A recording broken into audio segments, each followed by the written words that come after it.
عمل فرح ولا مولد السيد البدوي وكلفه 20 مليون جنيه. اتعمل على مساحة 5 فدان، واللب والسوداني والزينة تكلفوا ملايين، وأكل الناس في الفرح 8 طن لحوم. فرح وجاب الفلوس دي كلها منين؟ حكاية أكبر فرح في مصر اتكلف لوحده 20 مليون جنيه، وحضروا أكتر من 50 ألف شخص.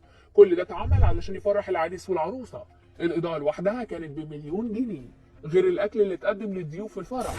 8 طن لحوم اتطبخت على إيد الطباخ المشهور عمر مسعد، أشهر طباخ أفراح في مصر.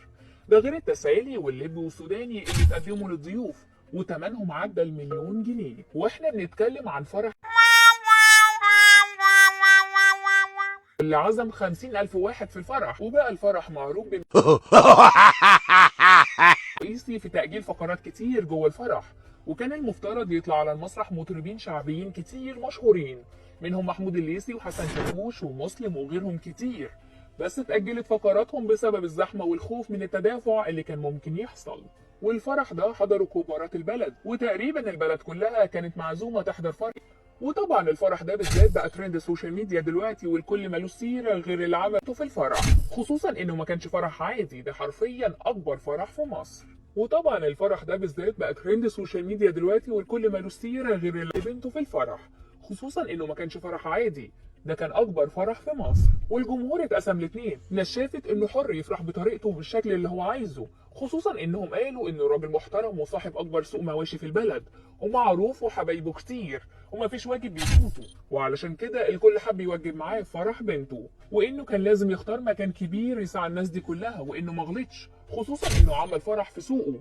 وبلاش الناس تستكتر الفرح على حد، لكن في ناس تانية كانوا وشافوا ان الفرح كان مبالغ فيه، وقالوا يفرح بطريقته، لكن فين حق الدولة؟ ومنين جاب مصدر الكهرباء بتاعت زينة الفرح؟ وفين ترشيد الاستهلاك اللي الدولة بتحكي عنه، وحق الدولة من الضرايب؟